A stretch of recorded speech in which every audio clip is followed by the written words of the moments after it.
Hello. Okay, this is my first long form video. This is going to be my March wrap up, which I'm actually doing in a semi manner.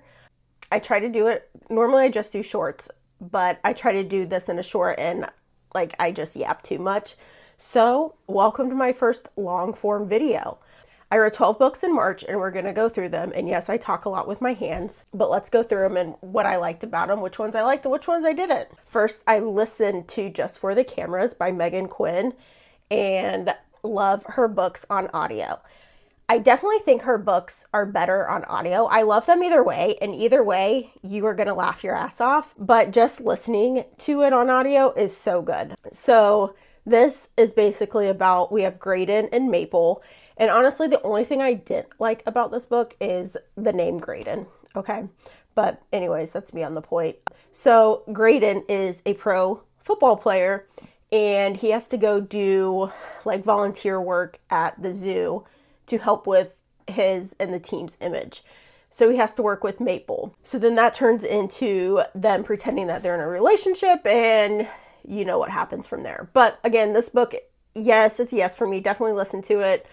Laugh out loud. It's really good. Her books are just really funny. I will say Graydon, again, not my favorite MMC, but the book was so funny that in his friend group, the text between him and his friend group, so good. Definitely should read this. Then I read Nightshade, and this was one of my favorite reads of the month, and I have a longer review on this if you want to check it out. But this is basically like a dark academia.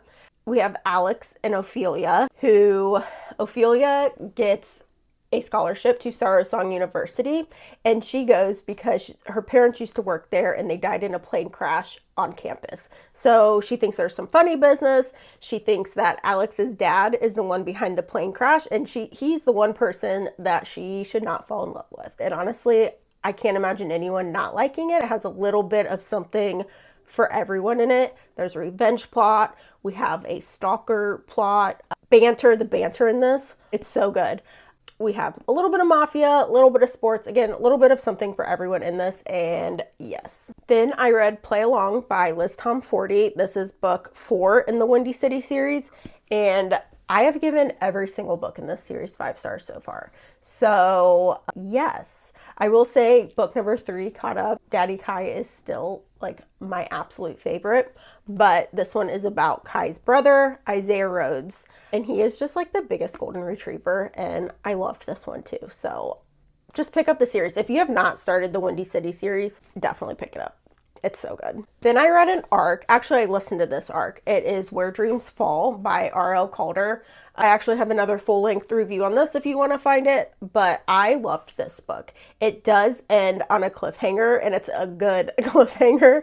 So it's first book in a series, but this is a romantic fantasy, and the magic system in this is really cool. The magic comes from these elves, look a lot like Fae though. These elves feeding off the humans' nightmares or dreams. So really unique, great story. It is a true slow burn, okay? A very slow burn. So loved it. Definitely pick it up. It is out now. Then I read another arc, and that is Hometown Home Run by Jocelyn Jacobs. This is book 2 in the series, but they are all standalones. And this is a really cute small town. This one was a single mom romance. I would consider this a good palate cleanser because you're not going to get a ton of emotional damage. It's a cute plot line, a cute story. I did like the first book in this series better, but this one was cute. Then I read The One by John Mars, and this book was so stressful and I loved it. It's very dystopian, suspense, romance. If you like the show Black Mirror, you would eat this book up. And this is also a series. There's more books that I'm definitely going to read. They're all standalones. They're all little different plot lines. But again, if you like the show Black Mirror, you would definitely love this. You follow 4 couples, basically. You get short chapters, and each chapter, literally every chapter ends on a cliffhanger. So you will read it really fast. But basically you have 4 couples, and in this book, there is a DNA test that gives you your true soulmate. So you follow 4 couples that took this test, found their soulmate, and they all have different circumstances. So it's really good, but it is stressful because, like I said, every chapter ends on a cliffhanger, so you like have to know what happens. But anyways, yes, I loved this book. Then I read his Tesoro by Emilia Rossi, and this very much reminded me of, if you read Bad Bishop by LJ Shin. It has a lot of like the same attributes, a lot of the same tropes. The first 50% of this book, I was like, this is 5 stars. Like, if you like Bad Bishop, you're gonna love this book. And then the last 50%, like, I don't know what happened, but a lot of it just seemed rushed. And there was like a couple chapters and I'm like, I don't even know why these are in here, except for maybe for like the spice. I don't know. I gave it 3 stars because, again, I loved the first 50%, but the last 50% fell short for me. So then I read another arc, which was Crooked by Keeland and Penelope Ward. And if you've read their books before, you know they're just a good time. They're quick, easy reads, and they're good. This one is about the mafia, the head of the mafia's daughter, who moved across the country to try to get out of that life and lead her own life. And her dad sends a bodyguard to protect her because they're having mafia problems, wars, whatever. So of course you have like the bodyguard romance, and it was just really good. It's funny, like the banter between them was funny. It's a nice quick read. I 100% recommend this. I love any books that by Keeland or Penelope Ward put out, so this one is a for sure yes. Then I read God of Wrath. I have this one.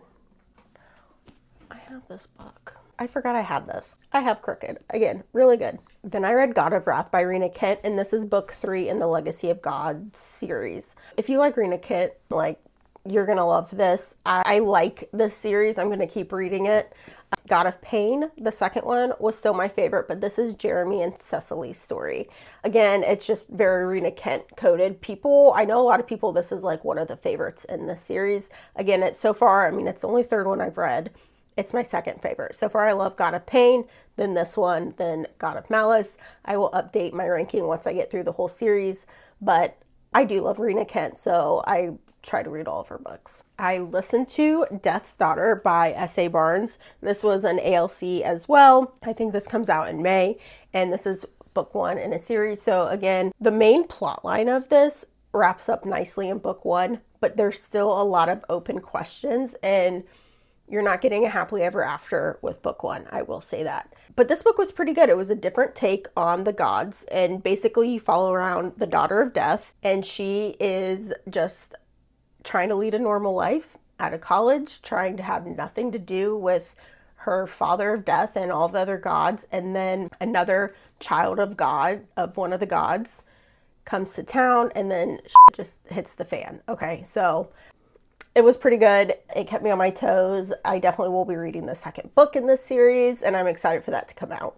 Then I read In Stormy Weather by Chelsea Curto, and this was my first book by her, and I loved it. If you like the movie Twister, which I'm a big fan of, you will love it. It is rival meteorologist. Friends were rivals since they were children, but for him, he's a big golden retriever. It's always been her, and it's just a really good story. It's also women in STEM, and I loved it. This book comes out July 14th, and I definitely recommend it when it comes out. It's really good, really cute, great story, and it is like action-packed because they are chasing storms. All right, now the last book I read is The Second Death of Locke, and this was so good. First of all, I love standalone romantic fantasies. Sometimes I don't want to read a whole big series, and this was so good. So it's one book, it's not super long, and it's by V.L. Bovalino. In this, we follow Gray and Kier. And this also has a really unique magic system in that there is magic and the mages carry the magic, but they can't wield it unless they have a well. So Gray is the well to Kier.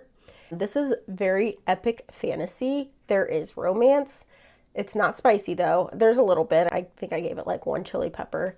Epic fantasy, great plot.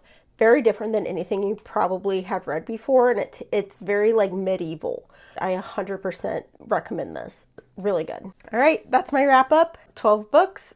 Recommend most of them.